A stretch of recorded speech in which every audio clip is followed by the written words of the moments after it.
إن الله وملائكته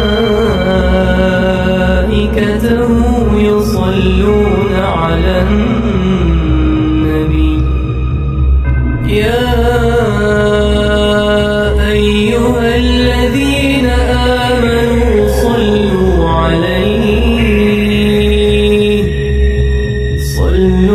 عليه وسلموا تسليما.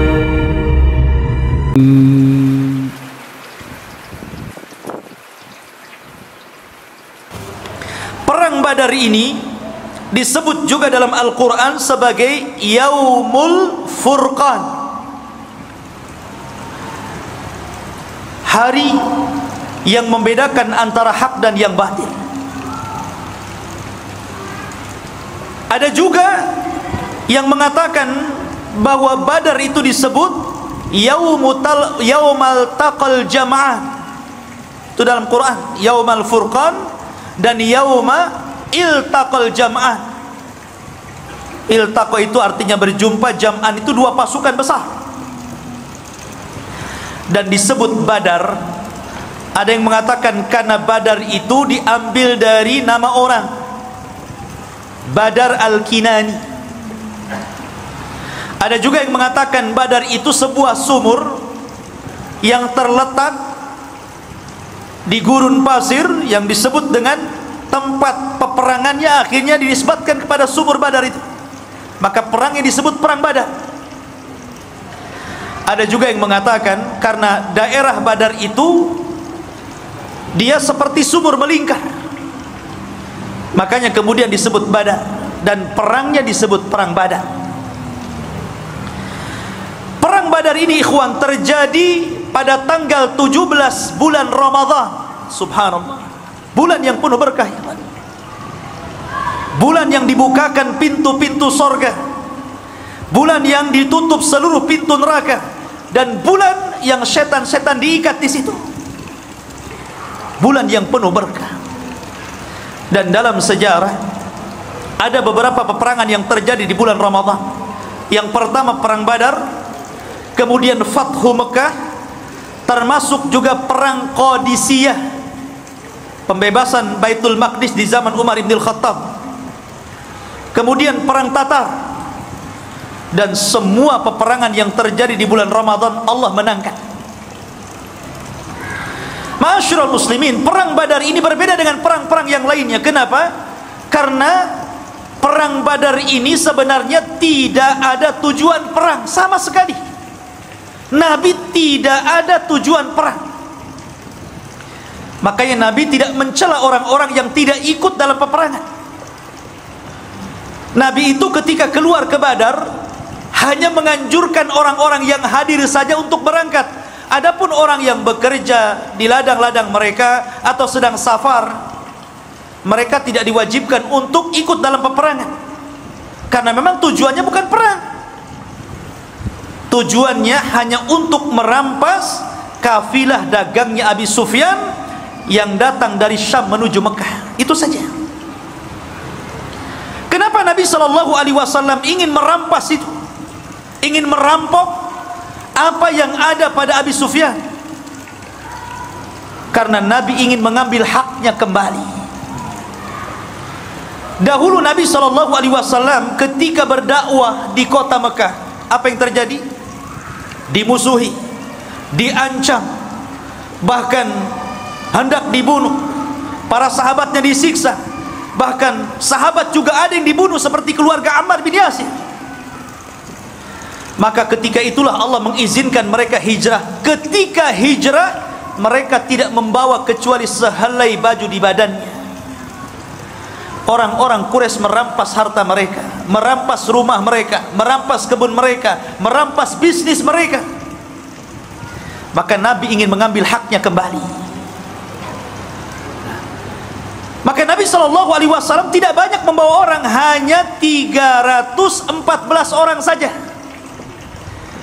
Persis seperti tentara Talut ketika melawan Jalut, persis jumlahnya. Dan perang Talut ketika melawan Jalut pun terjadi di bulan Ramadan. Dan jumlahnya sama itu.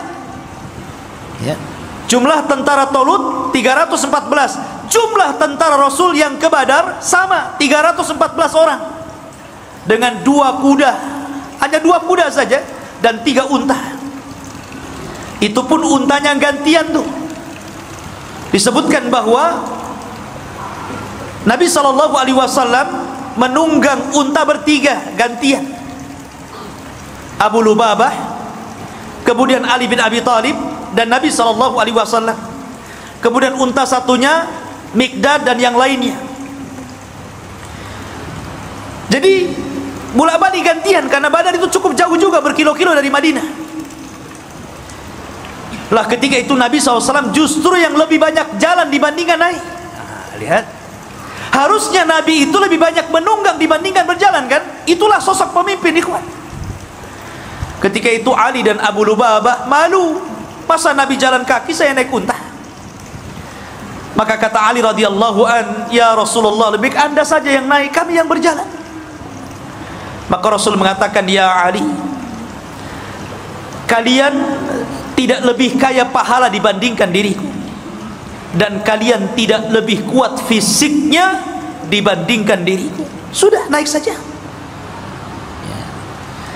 Ma'asyiral muslimin yang dimuliakan Allah Subhanahu wa ta'ala.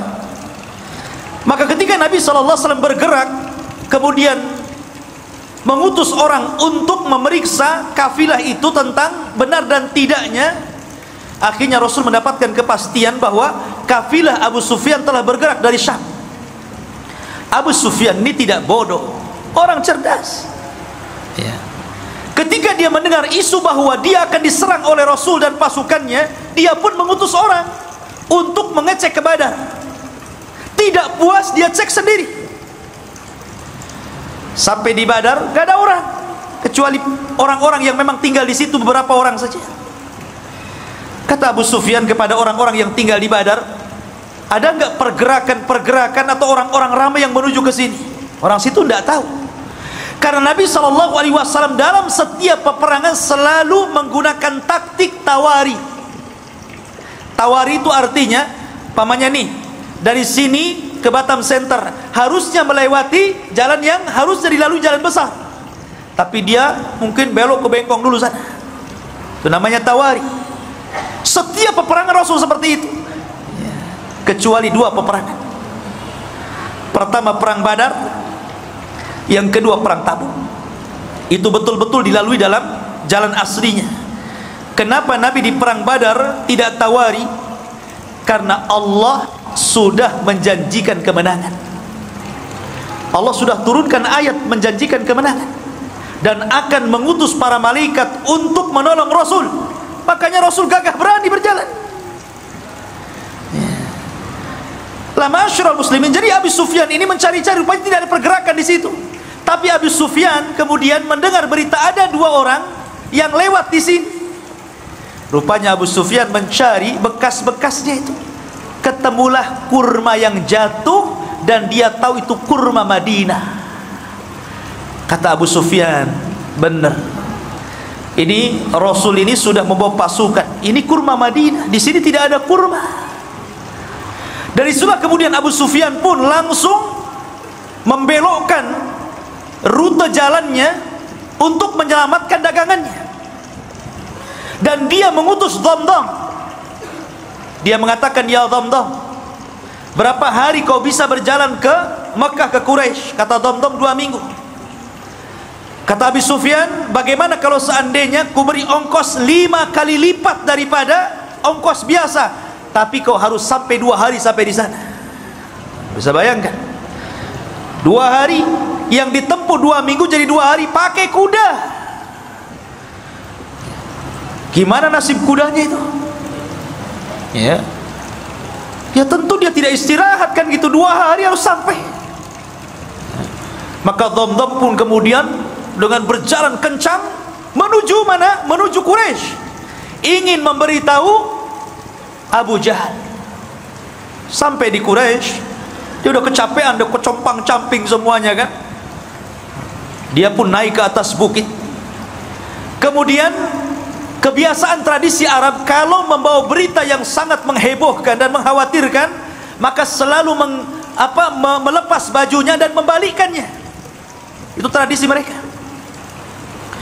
Kemudian dia berteriak-teriak dan mengatakan, sesungguhnya dagangan-dagangan kalian yang dibawa Abu Sufyan terancam, dan dia tidak bisa mempertahankan karena dia sendirian. Maka mendengar bahwa harta-harta mereka akan dirampas Rasul dan para sahabatnya, maka Utbah dan Abu Jahal, Fir'aunnya umat ini, langsung bergerak mengumpulkan seluruh orang-orang Quraisy dan memaksa untuk keluar semuanya. Tidak boleh satu pun yang tinggal. Kalaupun dia tidak ikut dalam perang, minimalnya dia harus menggantikan dan membayar orang sebagai gantinya. Ketika itu ada kisah Umayyah ibn Khalaf. Umayyah bin Khalaf ini sudah tua, badannya gemuk, ya tidak segemuk saya lah ya, gemuk. Dia minta uzur, tidak mau berangkat, gitu kan. Kenapa? Karena sebelumnya ada tokoh syair, tukang penyair, tokoh paling hebat, tukang syairnya Arab, ya. Dia mengatakan, kalau kalian tetap keluar membantai Muhammad dan pasukannya, sama saja kalian membantai anak dan saudara kalian. Bukankah mereka adalah kerabat-kerabat kalian juga di sini? Lebih baik sudah tinggal di sini. Tapi Abu Jahal mengatakan tidak. Kita akan berangkat, kita akan bunuh Muhammad dan pasukannya. Setelah itu kita akan bernyanyi, kita akan minum khamar, dan kita akan rayakan kemenangannya. Dan tidak ada yang bisa untuk menakut-nakuti Arab setelah ini. Ketika itu Umayyah bin Khalaf, dia minta uzur. Nampaknya saya tidak bisa berangkat. Abu Jahal cerdas, ini Umayyah ini pimpinan nih. Kalau dia tidak ikut, kabilahnya bisa tidak ikut.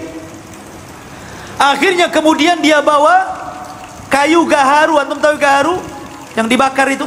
Di Jabal Uhud ada itu, ya. Kayu gaharu, ya. Kayu gaharu itu zaman itu digunakan untuk wewangian perempuan.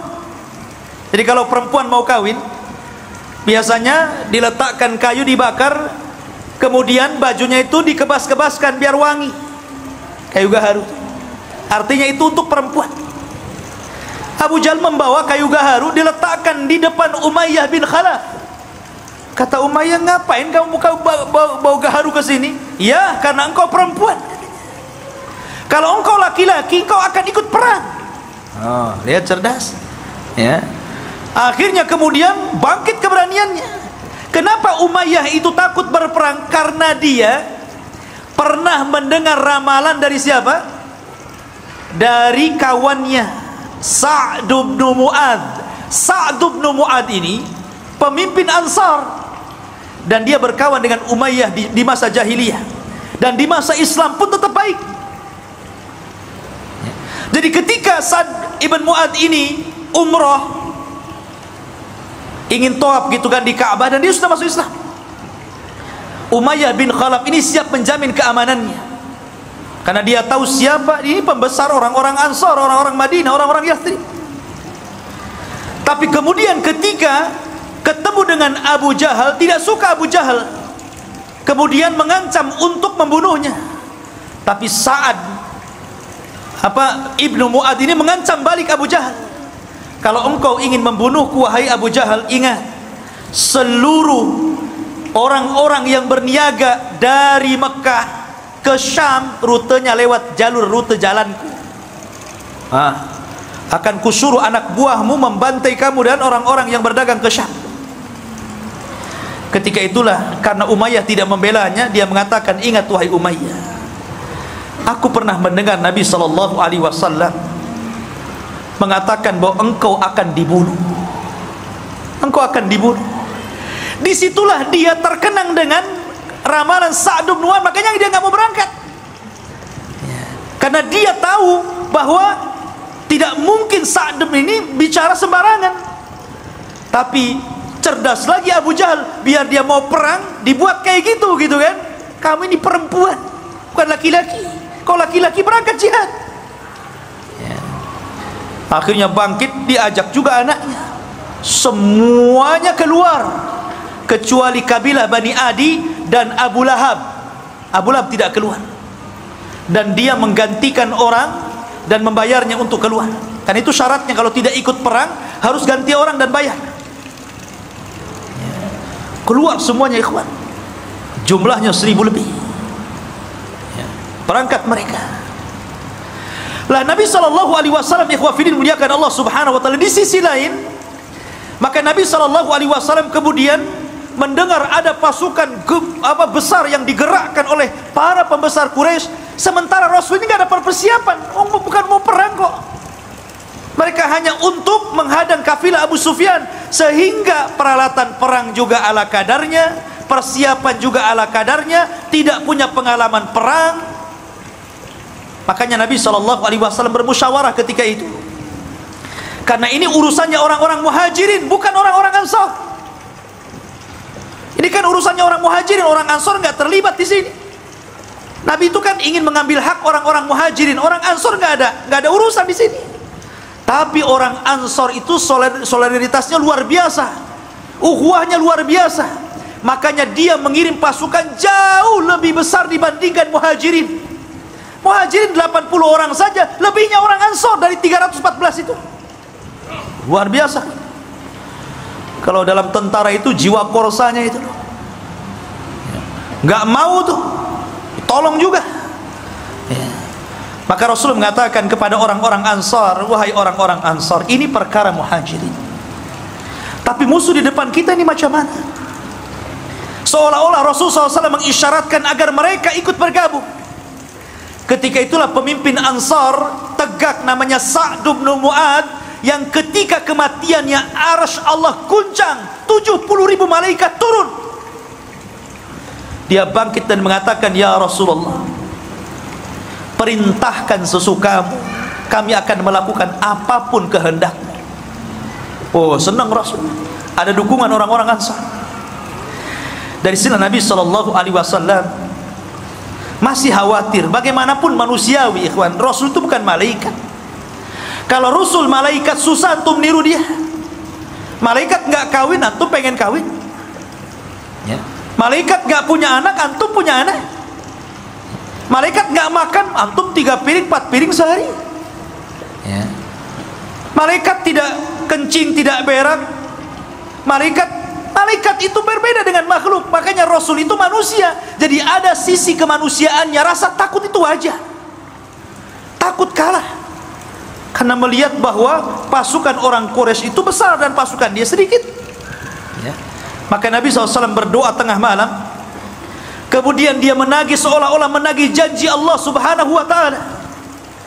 Allahumma wa'daka alladhi wa'adtani ya Rabb, mana janjimu yang kau janjikan kepada. Terus Nabi SAW seperti anak kecil meminta kepada orang tuanya, mulai fid doa, mengeluh, merengek kepada Allah subhanahu wa ta'ala akan janji yang Allah janjikan kepadanya. Sampai saking khusyuknya Rasul berdoa dan menangis, ridanya terbang, diambil Abu Bakar dan mengatakan, yakfika ya Rasulullah, cukup Rasul, cukup sudah. Maka Rasul mengatakan, Allahumma intahlik hadhil isabah falan tu'bad abada. Ya Rabb, kalau kau hancurkan kelompok yang sedikit ini, maka engkau tidak akan ada yang menyembah lagi di permukaan bumi. Dari sini menunjukkan bahwa perang Badar itu penentu antara hak dan yang batil, penentu berjalannya agama atau tidak. Makanya saya katakan di awal, kalaulah Allah tidak memenangkan dalam perang Badar, antum tidak mungkin ada di sini, dan tidak mungkin antum beragama Islam. Mungkin antum sudah para penyembah berhala seperti orang-orang Quraisy ya kan? Masyarul muslimin yang dimuliakan Allah subhanahu wa ta'ala. Dari situlah kemudian Nabi SAW diwahyukan dan dijanjikan dengan apa? Dengan 1000 malaikat akan diturunkan. Kemudian Allah subhanahu wa ta'ala janjikan lagi, in tattaqu wa tasbiru, kalau engkau bertakwa dan terus bersabar, yumdidkum bisalasati alafin minal malaikah, ku tambah lagi 3000, 4000 jadinya. Kemudian di hari peperangan Allah kirim 5000 pasukan malaikat dipimpin Jibril, dan sahabat dipimpin Rasul. Coba kalau peperangan ini para sahabat dipimpin Nabi, sementara malaikat dipimpin Jibril, siapa yang bisa mengalahkan perang ini? Ini malaikat ikut campur masalahnya. Lain dengan perang Uhud. Sebenarnya perang Uhud itu malaikat akan membantu, cuman karena ada kesalahan dari kalangan para sahabat menentang perintah Rasul, jadi terjadi kekalahan. Tapi perang Badar ini semua taat kepada Rasul. Lah makanya ikhwah fillah muliakan Allah Subhanahu wa taala, ketika pada hari yang ditentukan inilah, maka Nabi SAW ketika itu memilih tokoh-tokoh untuk menjadi pemimpin perang. Di antaranya Raisul Am, ya tentu Nabi SAW, pemimpin umumnya. Kemudian di sana ada pemimpin di bawah beliau namanya Mus'ab ibn Umair Al-Badri Al-Qurashi. Kemudian dari kalangan Muhajirin dibentuk lagi kelompok-kelompok kecil dan dipimpin Ali bin Abi Thalib. Dan dari kalangan Ansar dipimpin oleh pemimpinnya sendiri Sa'd bin Mu'adz.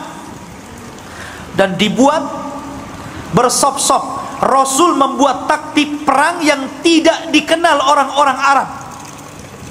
Siapa yang mengajarkan? Allah yang mengajarkan. Ya. Bahkan Nabi SAW sebelum berperang itu membariskan saf seperti Anda dalam sholat. Bagaimana Anda dalam sholat? Tentu antum akan baris kan? Akan merapatkan safnya. Ya.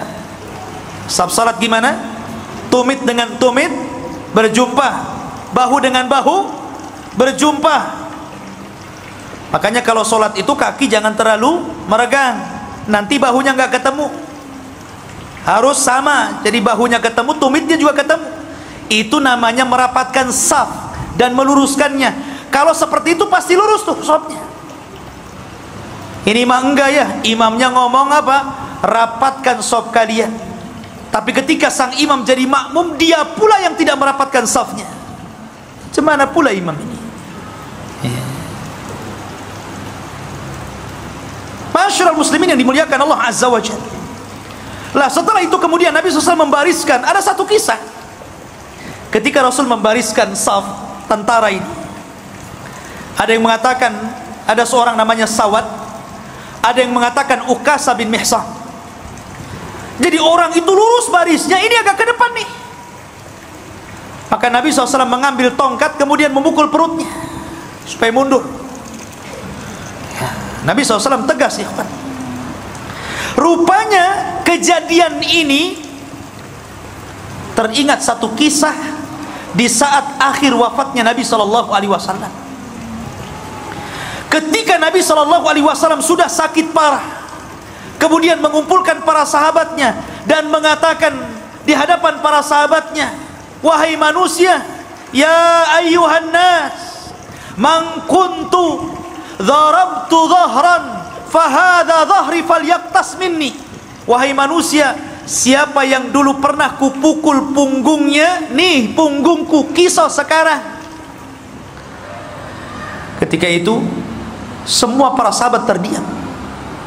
Tidak mungkin para sahabat bicara ketika bicara Rasul. Tidak mungkin para sahabat berani ketika Nabi sedang berceramah. Tiba-tiba ada seorang sahabat bangkit kemudian mengatakan, ana ya Rasulullah, ma dumta talabtal qasas fa ana aqtas ming. Selama engkau menuntut kisos, saya ingin mengkisos dirimu. Wih, semua melihat sahabat ini. Kurang ngajar nih sahabat ini coba. Ya. Nabi sudah sakit, tiba-tiba bangkit kemudian mengatakan seperti itu. Ali datang, ya Rasulullah, biar saya yang dipukul. Abbas datang mengatakan, ya Rasulullah, biar saya yang dipukul. Kata Rasul, dia biar dia kisos aku. Rupanya laki-laki itu namanya Ukasa bin Mihsan, yang tadi itu di perang Badar dipukul itu. Dia minta kisosnya. Ya. Maka kemudian Ukasa datang kepada Rasul. Rasul kaget, kenapa? Ini Ukasa. Ukasa ini siapa? Satu di antara sahabat yang dimasukkan dalam 70.000 orang yang masuk surga tanpa hisab dan azab. Kata Rasul, ketika dia bermimpi di padang mahsyar, dia melihat ke arah kiri ada umat yang sangat besar, Kemudian malaikat mengatakan, itu bukan umatmu, itu umatnya Musa. Kemudian melihat ke arah kanan, ada yang lebih besar lagi, kata Jibril, itulah umatmu. Dan dari umatmu ada 70.000 manusia yang masuk surga tanpa hisab dan tanpa adab. Ciri-cirinya, mereka tidak minta ruqyah, mereka tidak minta dikai, mereka tidak tatayur, dan mereka senantiasa bertawakal kepada Allah Subhanahu wa ta'ala. Ukasah bangkit, Rasul, doakan aku termasuk mereka. Kata Rasul, ku doakan kau termasuk mereka. Maka Rasul kaget, ya Ukasah, rupanya engkau. Bukankah aku sudah berdoa kepadamu, engkau dimasukkan 70.000? Kenapa kau meminta kisos kepadaku? Maka Ukasah mengatakan, engkau yang meminta. Bukankah engkau yang meminta, wahai Rasul? Maka saya ingin mengkisos diri. Maka Rasul mengatakan, ambilkan tongkat, berikan kepadanya. Maka Ukasah dengan gemetaran mengambil tongkat. Kata Ukasah, Rasul, waktu kau pukul diriku, aku nggak pakai baju, maka kamu harus melepas bajumu. Makin lagi marah sahabat ini kan, ya apa ini Ukasah ini? Ya, akhirnya Nabi SAW melepas bajunya. Ya. Sudah hampir goyang, sahabat dah tegang itu ya kan, digoyang-goyang kan tegak tuh, tegang semuanya. Ini betul tak betul lah kan gitu. Maka dilemparlah tongkat itu, langsung memeluk perut Nabi SAW dan mengatakan, ya Rasulullah, aku ingin menjadi orang yang terakhir yang bersentuhan kulitku dengan kulitmu. Ukasah bin Mihsan. Jadi Nabi merapikan saf dalam perang Badar itu. Ya. Ma'asyiral muslimin yang dimuliakan Allah Subhanahu wa ta'ala. Maka dalam tradisi jahiliyah, dalam tradisi perang orang-orang dulu, sebelum berperang ada istilah mubarazah namanya. Mubarazah itu lawan tanding. Nih jagoanku, mana jagoanmu. Begitulah perang dulu. Ya. Lah ketika itu orang-orang Quraisy mengeluarkan jagoan-jagoan mereka dan menantang jagoan-jagoan Nabi SAW. Maka ketika itu dikeluarkanlah Utbah bin Rabi'ah, orang yang paling benci kepada Rasul. Kemudian saudaranya Syaibah bin Rabi'ah. Kemudian anaknya Utbah juga, Al-Walid ibn Utbah bin Rabi'ah. Ini orang sangar-sangar nih, orang-orang garang-garang dari Quraisy. Mereka orang-orang yang paling jahat. Kemudian Nabi SAW mengeluarkan 3 orang Ansar, tapi ditolaknya dan mengatakan, kami tidak ada urusan dengan orang Ansar, kami ingin keluarkan jagoan kalian dari Muhajirin. Maka Nabi SAW ketika itu memilih 3 orang. Hamzah, Asadullah, singa Allah, Sayyidus Syuhada, pemimpinnya para syuhada di sorga, dikeluarkan untuk melawan Syaibah bin Rabi'ah. Kemudian Rasul memerintahkan Ali bin Abi Thalib untuk melawan Al-Walid ibn Utbah bin Rabi'ah. Kemudian Rasul mengeluarkan Ubaidah ibnul Harith dan melawan Utbah bin Rabi'ah. Maka terjadilah pergulatan hebat. Hamzah, Asadullah, sekali tebas saja matilah Syaibah. Kemudian melihat Ali kewalahan melawan Utbah, dibantunya ditebas lagi, meninggal Utbah. Kemudian Al-Walid ibn Utbah juga meninggal di tangan Ali. Cuman Ubaidah ibn al-Haris ketika dia bergulat dengan Utbah ini memang agak sengit, saling bacok-bacokan ya, kayak orang carok gitu ya. Sehingga lukanya ini menjadikan dia tidak tahan lama hidup. Kemudian dia meninggal dan Rasul mengatakan, asyhadu annaka syahid ya Ubaidah, saya bersaksi engkau telah menjadi syahid. Maka ketika jagoan-jagoan mereka kalah dan meninggal, marah Abu Jahal. Dari setelah kemudian Abu Jahal menggerakkan pasukannya. Mereka tidak paham bagaimana Allah sudah mengajarkan taktik perang. Bahkan mereka tidak tahu bahwa di belakang pasukan Rasul ada 5.000 malaikat, dipimpin oleh Jibril, menggunakan kuda putih, dan dilihat oleh orang-orang kafir dan tidak dilihat orang-orang yang beriman. Jadi yang melihat hanya orang kafir saja itu. Orang yang beriman tidak tahu. Bahasanya antum baru nyabut golok, kepala orang sudah melayang gitu. Enak nggak kalau perang kayak gitu? Antum baru ngambil pedang gitu kan, kepalanya sudah melayang. Makanya Allah mengatakan wa ma ramaita id ramaita walakinnallaha rama. Ya, ketika engkau melempar, wa ma ramaita, tidaklah engkau melempar. Ketika engkau melempar, ketahuilah bahwa Allah sesungguhnya yang melempar dia. Karena ketika itu kuda yang ditunggangi Jibril ini menebarkan debu, dan debu itulah masuk ke mata-mata orang-orang kafir Quraisy ini, sehingga mereka kesulitan untuk memandang. Dan itulah para sahabat mudah untuk melumpuhkan, sehingga 70 orang kafir meninggal dan 70 menjadi tahanan. Selebihnya mereka lari tunggang langgang kembali ke Mekah. Dan subhanallah, Allah hinakan Abu Jahal oleh dua anak kecil, namanya Mu'adz dan Mu'awwidh, keduanya putra Afra. Ini anak kecil ini ikut perang, si Mu'adz dan Mu'awwidh ini. Dia kan orang Madinah, nggak tahu Abu Jahal mukanya kayak apa, dia nggak tahu.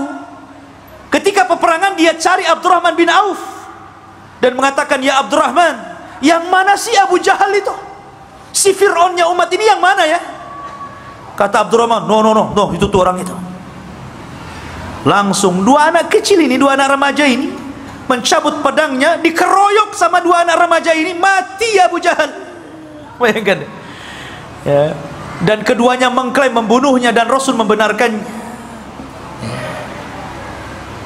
Masyarul muslimin yang dimuliakan Allah Azza wa Jalla. Adapun yang lainnya kena tahanan. Dan seluruh orang-orang yang pernah didoakan Rasul kehancuran mereka terbukti di perang Badar. Ketika Nabi SAW di awal-awal dakwahnya, ikhwan, Nabi SAW diejek oleh Abu Jahal dan mengatakan, siapa yang berani meletakkan salah jazur, kotoran unta yang masih berdarah itu, di pundak Muhammad yang sedang sujud di Ka'bah, ku beri dia hadiah. Berdirilah siapa? Uqbah bin Abi Mu'aid. Ini orang yang paling jahat. Dulunya pengagung Rasul, tapi karena perkawanan yang salah, akhirnya jadi balik, jadi jahat. Ingat, kawan itu yang baik, ikhwan. Uqbah bin Abi Mu'aid ini dulu penggemar Rasul, walaupun Rasul itu seorang nabi dan agamanya berbeda. Tapi karena dia seorang penyair, dia suka kalau Rasul itu melantunkan Quran. Ya.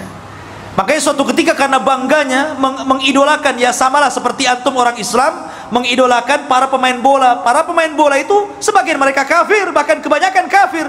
Tapi antum idolakan kan? Pasang gambarnya, kalau dia bertamu ke rumah antum, kemudian selfie, viral tuh. Ya kan? Lah begitulah idolanya Uqbah bin Abi Mu'aid ini kepada Rasul. Jadi suatu ketika dia meminta kepada Rasul untuk bertamu, maunya ngasih makan, ngasih jamuan, tapi Rasul tidak mau makan. Alasannya apa? Karena kamu kafir, kalau kamu Islam saya mau makan. Jadi akhirnya pura-pura dia bersyahadat, yang penting idolanya mau makan. Syahadatnya ini tersebar, maka Umayyah bin Khalaf, kawan dekatnya ini marah. Kau dengar, kau sudah bersyahadat ya, kau ikut agama Muhammad ya? Oh enggak, saya hanya ingin menjamu dia saja, saya pura-pura saja. Enggak, kamu sudah masuk Islam, bukan kawan saya. Akhirnya dia mengatakan, enggak, saya ingin berkawan dengan kamu, saya siap melepaskan itu semuanya. Akhirnya dilepaskan lagi syahadatnya. Kemudian dia mengikuti Umayyah dan berjanji untuk menghinakan Rasul. Disinilah kesempatannya. Jadi ketika Abu Jahal ini menawarkan untuk menyakiti Rasul, bangkit dia, biar saya saja. Dia ingin membuktikan perkawanannya, bahwa dia masih satu geng dengan Umayyah. Dia mencari kotoran unta. Hati-hati antum kalau cari kawan, ya. Maka dia cari, Allah takdirkan ketemu pula. Ketika Rasul sedang sujud, diletakkan itu kotoran unta, ya kemana-mana. Rasul sujud tidak berhenti. Fatimah datang yang masih kecil, menangis melihat bapaknya dihinakan, kemudian dibersihkan, kemudian mengatakan, ya abi, wahai bapakku, ud'u ala haula, doakan kehancuran kepada mereka. Maka Rasul pun mulai mendoakan kehancuran satu persatu, dan semua orang yang didoakan Rasul ketika itu terbukti di perang Badar. Semua orang yang tertawa mengejek Rasul ketika Uqbah bin Abi Mu'ayth menghina Rasul, semuanya terbunuh di perang Badar. Ma'asyiral muslimin yang dimuliakan Allah Subhanahu wa taala. Lah ketika itu Nabi sallallahu alaihi wasallam dan para sahabatnya berhasil mengalahkan dan memukul mundur orang-orang kafir Quraisy. Ma'asyiral muslimin yang dimuliakan Allah Subhanahu wa taala. Ada satu kisah yang menarik. Kita tahu bahwa salah satu paman Rasul namanya Abbas. Abbas ini sebenarnya ada yang mengatakan dia sudah masuk Islam, cuman disembunyikan keislamannya, tapi masih tinggal di Mekah karena dia melihat keluarganya ada di situ.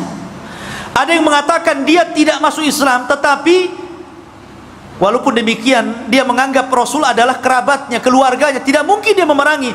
Tapi karena dipaksa oleh orang-orang Quraisy, akhirnya berangkat juga dia. Nabi SAW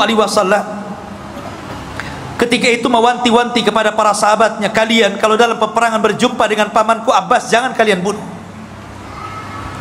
Abu Hudzaifah ketika itu tidak terima dan mengatakan, ya Rasulullah, mereka akan membunuh anak-anak kita, mereka akan membunuh saudara-saudara kita dan keluarga kita. Kenapa kita tidak boleh membunuh Abbas? Maka Umar bin Khattab radhiyallahu anhu marah karena Abu Hudzaifah ini tidak mendengar apa yang diperintahkan Rasul. Apa kata Umar? Ya Rasulullah, da'ni adrib unuqa fa innahu munafiq. Rasul, sebelum perang ku tebas saja lehernya Abu Hudzaifah, dia munafik dia. Ya. Maunya Umar itu kalau Rasul yang perintahkan sami'na wa ata'na. Itulah para sahabat. Begitulah para sahabat. Ya. Makanya ketika itu para sahabat Rasul ketika hendak bergerak ke perang Badar, mereka mengatakan, ya Rasulullah, jangan samakan kami dengan Bani Israel yang mengatakan kepada Musa, idhhab anta wa rabbuka faqatila. Berangkat engkau dengan Tuhanmu, berperang berdua saja, jangan ikutkan kami. Kami tidak seperti itu. Kalau engkau mengatakan berperang, maka kami siap berperang. Itulah para sahabat. Ya. Maka ketika itu dari 70 tawanan, kan 70 mati, dan dari kalangan orang-orang kaum muslimin tidak banyak, kurang dari 10 orang saja yang meninggal dunia, yang syahid. Tapi dari kalangan orang-orang Quraisy 70 meninggal dan 70 menjadi tawanan. Lah tawanan ini salah satunya yang ditawan siapa? Abbas. Ini kena tawan nih. Nah, ketika itu orang Ansor mengaku dan mengatakan, ya Rasulullah, aku yang menawannya. Kata Abbas, diam kau bodoh. Bukan kamu yang menawan. Yang menawanku adalah seorang laki-laki yang berpenampilan aneh, pakai kuda putih, kemudian pakaiannya putih. Maka Rasul mengatakan, ya Abbas, itulah malaikat. Yang menawanmu adalah malaikat. Lah ma'asyiral muslimin yang dimuliakan Allah Azza wa Jalla, akhirnya kemudian Abbas ini dirantai, sebagai tawanan dirantai. Tidak boleh lepas lagi. Nanti kabur dia kalau nggak dirantai. Ya, yang dijeruji saja bisa manjat, apalagi di rantai saja kan. Abbas ini karena kesakitan, karena namanya dirantai gitu kan, kesakitan. Jadi tengah malam dia, namanya orang kesakitan pasti akan yasruh. Ya, pasti akan mengeluarkan suara sakit, aduh gitu kan. Lah Rasul ini mendengar suara aduhnya Abbas bin Abdul Muttalib, namanya pamannya sendiri, dan sudah dianggap keluarga paling dekat, paman yang dicintainya. Dia tidak tahan dengan suara yang keluar dari lisan Abbas yang kesakitan itu, sehingga dia tidak tidur sama sekali. Dia sedih melihat Abbas. Tapi Nabi SAW seorang manusia yang adil, ikhwan, yang sangat adil, dan keadilannya harus dicontoh oleh seluruh para pemimpin yang hendak jadi pemimpin. Walaupun dia pamannya, tidak lantas kemudian karena dia kesakitan dia datang, dah kamu itu paman saya lepas saja kan begitu. Enggak, dibiarkan. Cuman Rasul merasa merana saja.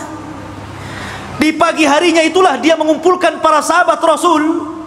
Kemudian dia berceramah, demi Allah, semalam aku mendengar suara Abbas kesakitan, dan aku tidak tenang dan aku tidak tidur sampai hari ini. Maka melihat kesedihan Nabi SAW, sahabat mengatakan, ya Rasulullah, kalau memang engkau berkehendak untuk kami memaafkannya, kami akan maafkan dia. Kalau engkau berkehendak, engkau ingin melepaskan dia, kami lepaskan. Tuh lihat para sahabat, bagaimana memahami perasaan Nabi SAW. Tetapi Nabi SAW sekali lagi adalah manusia yang adil. Tidak mungkin dia lepaskan tawanan. Jangankan lagi Abbas, ketika ada seorang wanita dari Makhzumiyah mencuri, kemudian didatangkan kepada Nabi SAW, Ali datang kepada Rasul, ya Rasul maafkan sajalah wanita itu. Kemudian Abbas juga datang, ya Rasul maafkan saja. Akhirnya sampai meminta Usama yang lembut, anak angkat Rasul, biar Rasul maafkannya. Tapi Rasul mengatakan, ayyuhan nas, aimullah, lau kana Fatimatu bintu Muhammadin saraqat laqata'tu yadah. Wahai manusia, demi Allah, kalaulah putriku Fatimah bintu Muhammad mencuri, aku yang akan potong tangannya. Lihat bagaimana keadilan Rasul. Makanya kemudian mengatakan kepada Usama, ya Usama, jangan kau uji diriku ya. Sesungguhnya hancurnya umat terdahulu apabila orang-orang mulia mencuri, maka ditinggalkan hukum hudud. Tapi apabila orang-orang lemah yang mencuri, maka mereka menegakkan hukum hudud. Rupanya sabda Rasul ini menjadi kenyataan hari ini. Kalau para pejabat yang mencuri, para koruptor-koruptor itu enaknya penjaranya jaga enak. Enak nggak tuh penjaranya itu? Enak gitu kan. Tapi coba kalau yang nyuri itu orang-orang rendah gitu, nyuri nasi bungkus dikejar, dibakar sama ban. Masyarul muslimin yang dimuliakan Allah Subhanahu wa ta'ala, intinya bahwa Nabi SAW membiarkan Abbas. Kata Rasul, tidak, biarkan dia terikat, dan jangan lepaskan siapapun kecuali dia bayar tebusan. Walaupun Abbas, dia harus bayar tebusan. Itulah keadilan, harus ditegakkan, tetap harus ditegakkan, tidak bisa. Ya. Masyarul muslimin yang dimuliakan Allah Subhanahu wa ta'ala. Adapun Al-Haris ini saudara Abu Jahal, dia lari. Padahal Al-Haris ini orang yang paling berani di kota Mekah, orang yang paling kuat dia. Tapi dia melihat peperangan yang rasanya tidak mungkin menang, lari dia, ketakutan. Maka dikejar oleh Hasan ibn Thabit, seorang penyair Rasul, kondang penyair Rasul. Ya, penyair karena di zaman itu media dengan syair. Belum ada YouTube, belum ada Instagram, belum ada WA, nggak ada. Pakai syair. Dikejar sama Hasan, kemudian Al-Haris pun dibunuh di tengah jalan. Ya. Adapun Umayyah bin Khalaf lain lagi ceritanya. Umayyah bin Khalaf ini kawannya Abdurrahman bin Auf, baik dalam semasa jahiliyah ataupun ketika Abdurrahman bin Auf sudah masuk Islam, itu masih berkawan tuh, masih rekan bisnis. Ya, antara Umayyah bin Khalaf dengan siapa? Dengan Abdurrahman bin Auf. Tapi Umayyah ini tidak suka memanggil Abdurrahman. Dulu Abdurrahman bin Auf itu namanya Abduddar namanya. Setelah dia masuk Islam, diganti namanya menjadi Abdurrahman. Orang-orang musyrik Arab itu tidak suka dengan nama Abdurrahman. Makanya dia mengatakan kepada Abdurrahman, ya Abdaddar. Tapi Abdurrahman tidak mau nengok, nggak suka nama itu nama jahiliyah. Makanya antum kalau punya nama yang tidak bermakna, apalagi namanya aneh-aneh gitu kan, ada namanya Jahannam gitu kan, apa ini antum kasih nama Jahannam? Gantilah. Ya, jadi dia nggak suka. Akhirnya kemudian kata Umayyah, wahai Abdaddar, kalau aku panggil dirimu Abduddar, kau tidak suka. Tapi kalau engkau berkehendak dipanggil Abdurrahman, aku yang tak suka. Ya, sekarang ku panggil saja dirimu Abdul Ilah. Baru kemudian karena disebut Abdul Ilah, Abdurrahman menengok. Ya, ada apa wahai Umayyah? Umayyah ini tahanan masalahnya, ya kan? Kata Umayyah, Ya Abdurrahman, kita kan sudah berkawan, sudah CS lah kita ini, tolong lindungi aku. Kita ini berkawan semasa jahiliyah, kawan bisnis. Maka kemudian Abdurrahman melihat kasihan kepada Umayyah. Dia mengatakan, ya Muhajirin, ya Ansar, Umayyah bin Khalaf atas tanggunganku, aku yang jamin dia. Oh, mendengar itu Bilal gak terima, karena Bilal itu disiksa oleh Umayyah bin Khalaf. Ingat ceritanya Bilal? Bilal dibawa ke padang pasir, kemudian ditindih dengan batu panas, kemudian dipaksa murtad, hampir mati Bilal, hanya menyebutkan ahadul ahad. Siapa yang menyiksa Bilal? Umayyah bin Khalaf. Tiba-tiba Bilal bangkit dari belakang dan mengatakan, tidak, kata Bilal. Pada orang-orang Muhajirin dan Ansar setuju tuh, karena mereka menghormati siapa? Abdurrahman. Siapa yang tidak kenal Abdurrahman? Tapi Bilal bangkit dan mengatakan, inna jauta, gimana? Laula najauta fala najah. Kalau seandainya engkau ingin selamat, maka engkau tidak akan selamat. Kalau seandainya engkau ingin selamat, engkau tidak akan selamat. Maka ketika itu seluruh para sahabat melihat Bilal. Ketika itu Bilal mengacungkan pedang. Maka kemudian para sahabat mengisyaratkan kepada Abdurrahman untuk menunduk, supaya tidak melihat kawannya dibunuh Bilal. Karena itu aib membunuh orang di depan kawannya. Maka Abdurrahman langsung menunduk. Bilal datang menebas leher Umayyah, kemudian menyembelihnya. Masyarul muslimin yang dimuliakan Allah subhanahu wa ta'ala. Itulah tragis tawanan-tawanan yang dahulunya mereka sangat menghina Rasul, akhirnya mereka mendapatkan akibatnya. Maka jangan pernah lecehkan agama, jangan menghina Allah, jangan menghina Rasul, jangan menghina Al-Quran. Nanti akan ada akibatnya. Masyarul muslimin yang dimuliakan Allah subhanahu wa ta'ala. Kemudian juga ada kisah yang lainnya yang cukup menarik. Dalam perang Badar, ikhwah fillah dimuliakan Allah subhanahu wa ta'ala, kita tahu bahwa tawanan-tawanan ini menjadi khilaf antara Abu Bakar dan Umar. Kata Abu Bakar, ya Rasulullah, mereka itu kerabat kita, masih saudara kita. Bagaimana kalau seandainya yang mampu bayar kita lepaskan, yang gak mampu maafkan saja?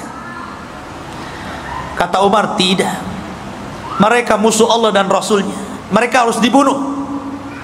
Lihat, Nabi ini cenderung kepada pendapatnya Abu Bakar, karena Rasul itu rahim. Makanya Rasul dan Abu Bakar itu selalu klop, maksudnya perasaannya itu halus. Lain dengan Umar.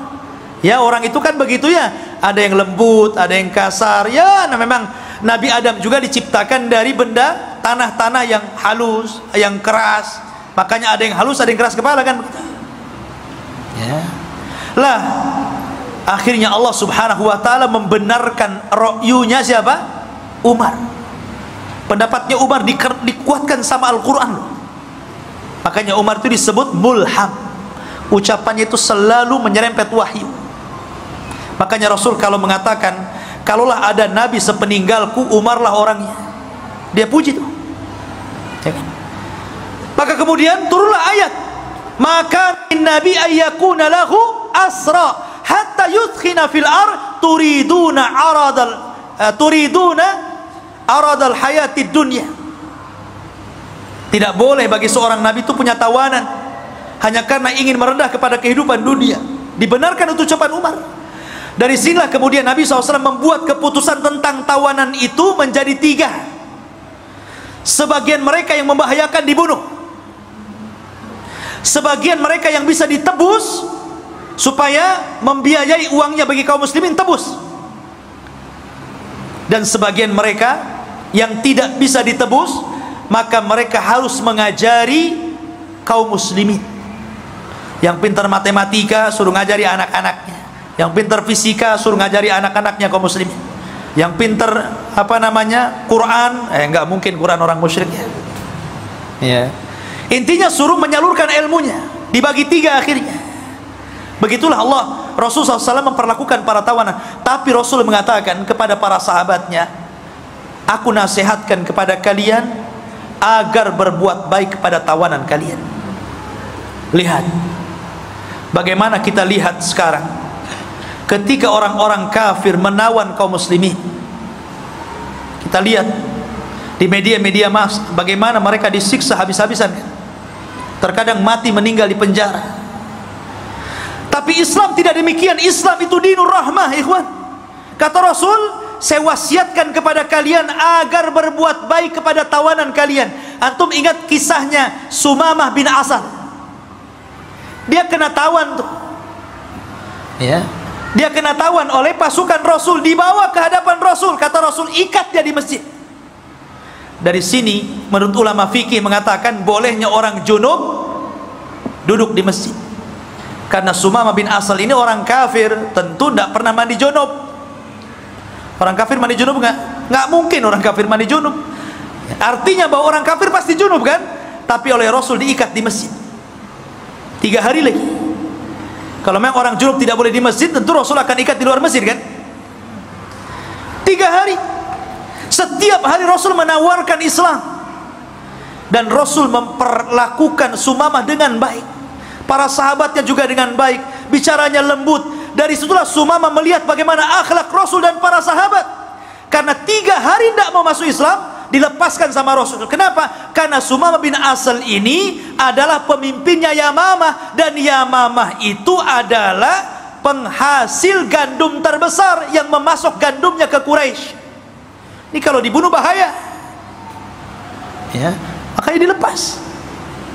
Sepanjang jalan Sumamah ini mikir, kok beda agamanya dengan agama yang saya anu, lebih indah, lebih somea, lebih sopan, baik.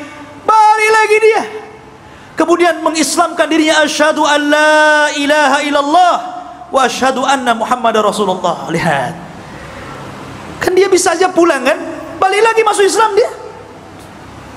Itulah bagaimana Rasul memperhatikan tawanan dengan baik. Akhirnya Rasul mengajarkan bagaimana cara umrah. Mendengar Sumamah ini masuk Islam, orang Quraisy marah tuh. Ketika dia umrah, hampir panah-panah menghadang dia. Kata Sumamah, coba-coba kalian panah saya, ku stop gandum kepada kalian, kelaparan kalian. Akhirnya betul, di stop betul. Habis umrah dia pulang, dia stop. Kata Sumamah, aku baru akan ngirim gandum kepada kalian kalau ada izin dari Nabi SAW. Akhirnya berbulan-bulan mereka nggak ada makanan, datang minta izin agar dilepaskan. Akhirnya dikirim lagi. Lah ini ikhwafin muliakan Allah Subhanahu wa taala, bagaimana Rasulullah SAW memperhatikan tawanan. Maka perang Badar ini luar biasa, banyak pelajaran yang kita bisa petik. Salah satunya ikhwafin muliakan Allah Subhanahu wa taala, bahwa dalam perang ini, di mana Allah Subhanahu wa taala memuliakan agama ini karena mereka memuliakan Allah dan Rasulnya. Mereka taat dengan Allah dan Rasulnya. Mereka ikut berperang bersama Nabi SAW. Kemudian yang kedua, kalaulah Allah Subhanahu wa taala tidak menolong dalam perang Badar ini, tentu kita tidak pernah beragama Islam lagi. Dan ini nikmat yang sangat besar. Makanya Badar itu perang pertama dalam Islam, perang pertama yang menentukan hak dan yang batil, perang pertama disembah dan tidaknya Allah, dan perang yang menentukan tegaknya la ilaha illallah. Itulah perang Badar. Makanya kenapa ikhwah fillah muliakan Allah Subhanahu wa taala, perang ini luar biasa. Kalau kita petik sedikit demi sedikit pelajaran dari perang Badar ini, luar biasa. Banyak pelajaran yang kita bisa petik. Cuman sayang memang waktu yang sangat singkat, sehingga kita hanya mengambil cuplikan-cuplikan kisah bagaimana keberanian Rasul dan juga para sahabat Nabi sallallahu alaihi wasallam. Ini saya bisa sampaikan. Ada pertanyaan di sini.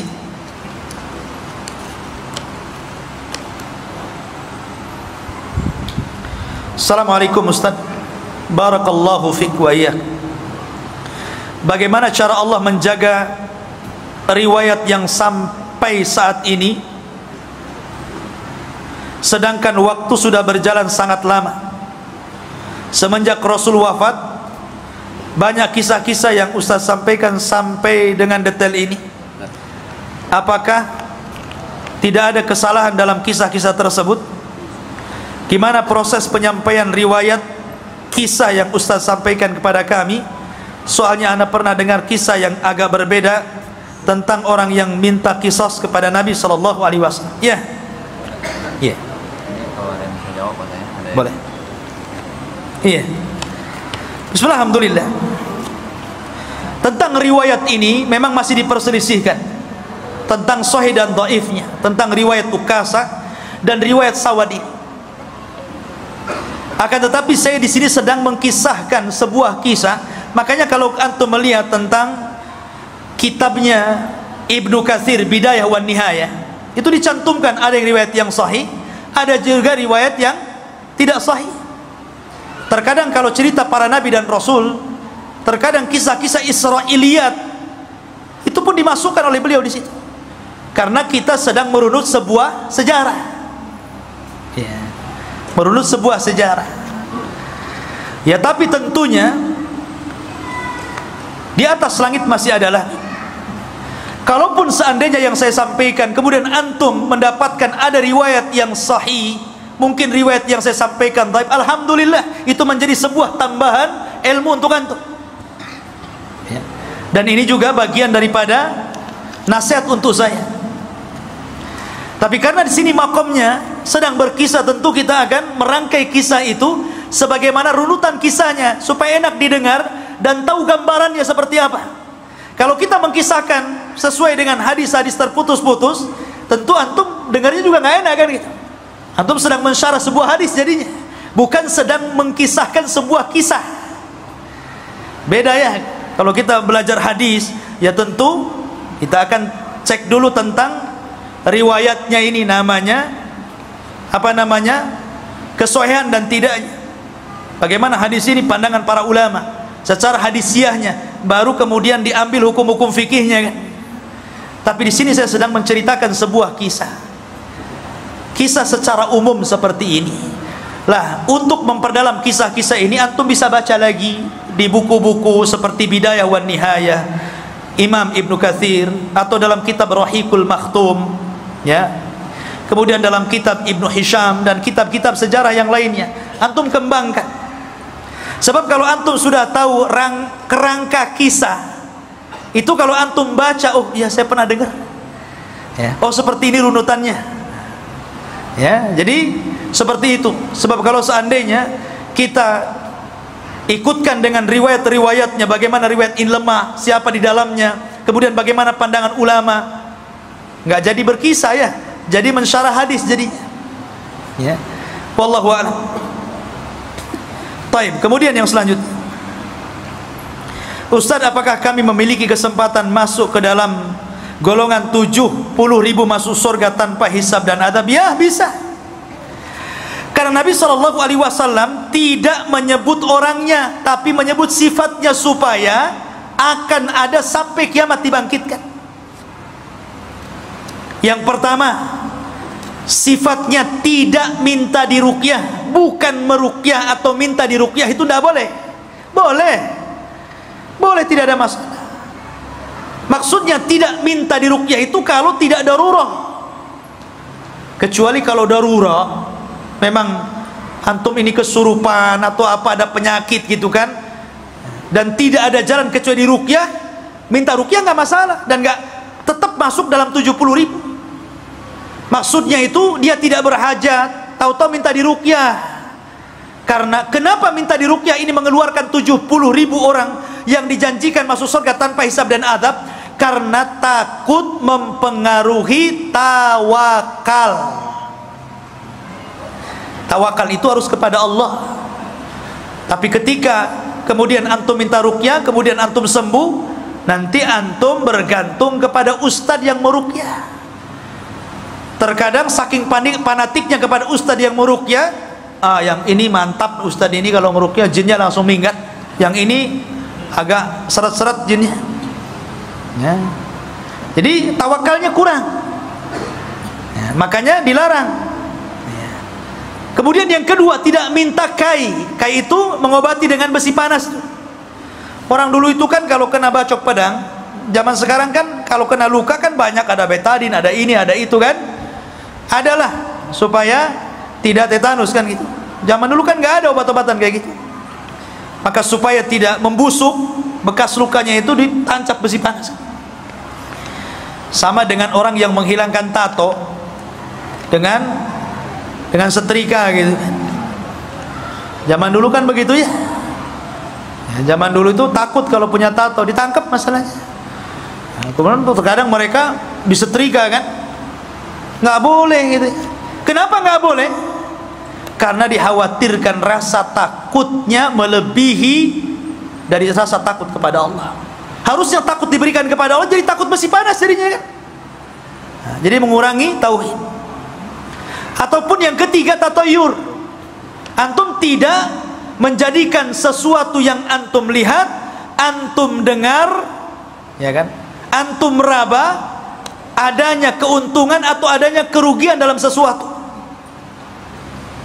Bahasa lain, jangan menganggap sial dengan apa yang antum dengar, antum lihat, atau antum rasakan. Namanya tatayur. Tatayur itu dari burung. Dulu di zaman jahiliyah, kalau mau dagang, mungkin ke arah Syam, tidak ke arah Yaman, maka diterbangkan burung tuh. Kalau burungnya itu ngarah ke Syam, ini beruntung, hoki nih, berangkat nih, burung ini bawa hoki nih. Tapi kalau dia mau berangkat ke Syam, burungnya malah lari ke Yaman, nggak jadi. Ini sial nih. Nah, tatayur namanya. Zaman itu cuman burung saja jadi tatayur. Zaman sekarang macam-macam orang tatayur. Yang pakai burung masih ada ya. Kalau tengah malam ada burung gagak, kuak-kuak gitu kan. Wah, ada orang mati katanya. Ya kan? Kalau dulu zaman saya masih kecil gitu, ada kupu-kupu besar, kupu-kupu sirama-rama gitu kan. Wah, ada menteri masuk rumah nih. Ya. Kemudian kalau ada suara-suara, tangan nih gatal nih sebelah kanan, wah mau dapat duit katanya. Padahal banyak utang. Ya. Ini tatayur namanya. Kadang-kadang angka pula disalah-salahkan. Itu tatayur, itu nggak boleh. Ya. Kemudian yang terakhir, tawakal. Dan tawakal itu tauhid yang paling tinggi. Tawakal itu menyandarkan kepada Allah. Jadi kalau antum punya 4 sifat, masuk di sini. Dari 70.000 manusia yang masuk surga tanpa hisab dan adab. Kemudian pertanyaan ketiga, Assalamualaikum warahmatullahi wabarakatuh. Mengapa tawaran perang Badar tidak dijanjikan budak oleh Rasul? Bukankah tawanan perang diperbolehkan menjadi budak? Mohon penjelasan. Mereka budak tawanan itu. Yang ditebus gak jadi budak lah kan begitu, ditebus. Makanya kata Rasul, seorang anak tidak akan mampu untuk menebus kebaikan orang tua.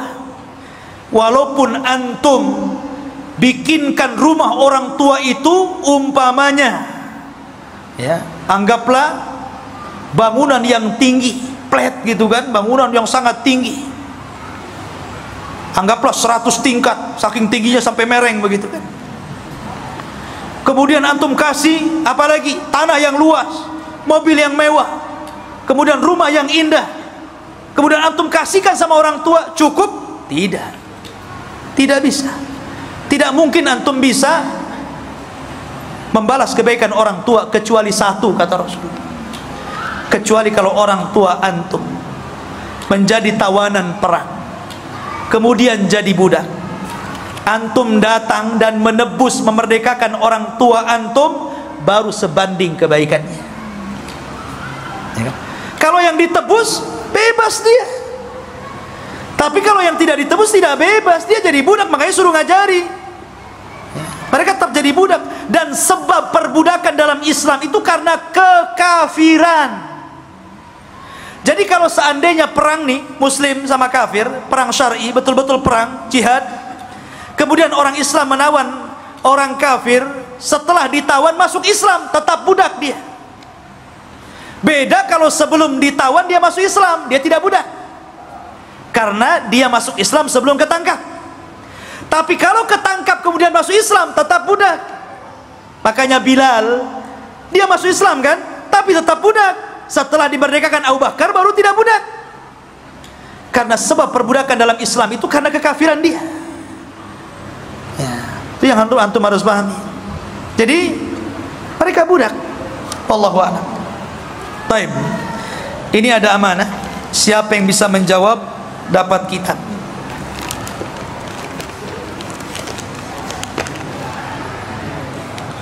Dapat Al-Quran, Masya Allah. Baik. Pertanyaan yang pertama, kapan terjadi Perang Badar? Tanggal berapa dan bulan berapa? Main jawab aja. Tunggu dulu. Mana pula? Aduh. Yang paling tinggi ngacungnya antum. Antum ya. 17 Ramadan, bukan 17 Agustus kan? Alhamdulillah. Fadhal, dapat Quran antum. Fadhal. Masya Allah. Iya.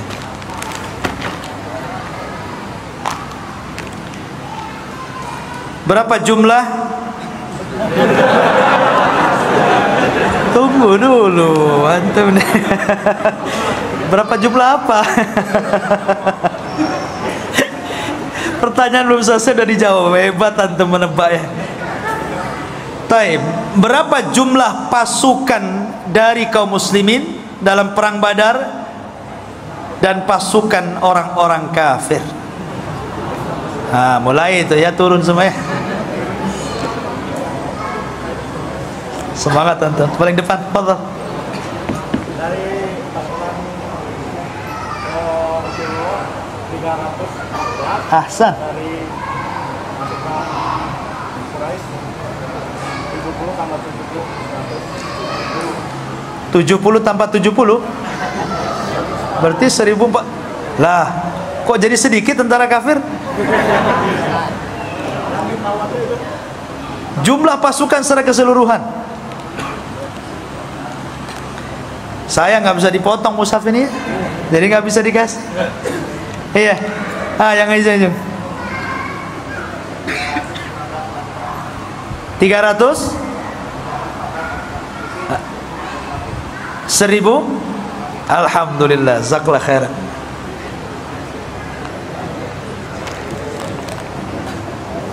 Afwan akhwatnya, fadhal. Sebenarnya untuk akhwat, tapi karena nggak ada pengeras suaranya, jadi mohon maaf gitu ya untuk ikhwan semuanya. Karena kalaupun akhwat mendengar, jadi menjawab nggak dengar ke sini. Taib. Pertanyaan yang ketiga, siapakah pemimpin?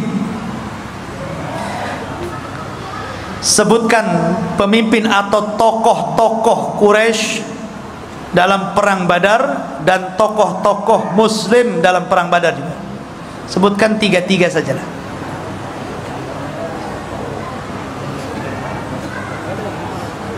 Tar, depan sudah.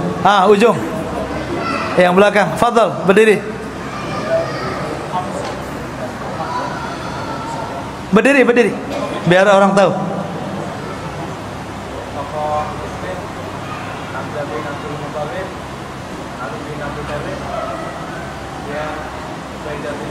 Ahsan.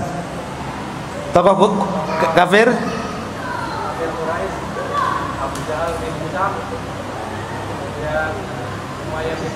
Ayo. Ahsan, Masya Allah. Fadal. Kuat hafalan antum.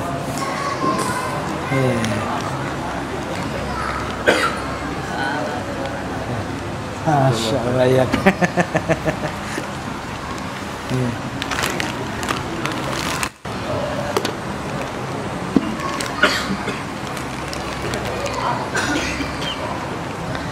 Taib.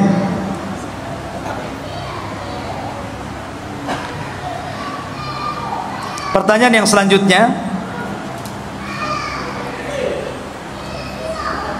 tentang salah satu wanita yang bermimpi akan kekalahan orang-orang kafir Quraisy di Badar Siapa namanya?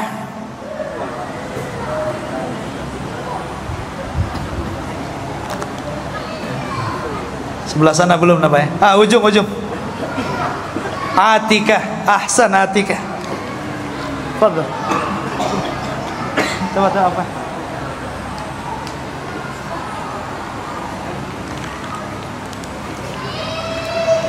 Yang itu. Masya Allah, saklar. Taib yang terakhir.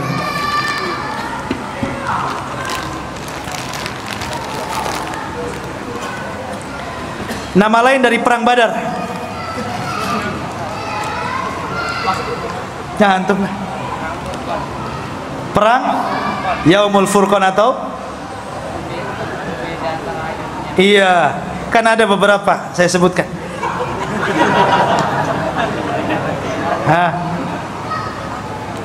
Sampingnya. Yaumul Taqal Jam'an, kemudian Yaumul Furqan. Ahsan. Yaumul Furqan, Yaumul Taqal Jam'an dan perang Badar. Fadhil. Wah. Tapi itu saja ikhwan. Insyaallah kita berjumpa minggu depan. Ya mungkin juga masih ikhwan-ikhwan yang lain belum dapat informasi karena ini juga dadakan informasi malam ini. Mungkin bisa diinformasikan kajian di Jabal Arafah sudah kita mulai. Dan insyaallah setiap malam minggu kita lanjutkan kisah-kisah yang lainnya. Subhanallah bihamdika asyhadu an la ilaha illa anta astaghfiruka wa atubu ilaik. Allah taala. Assalamualaikum warahmatullahi wabarakatuh.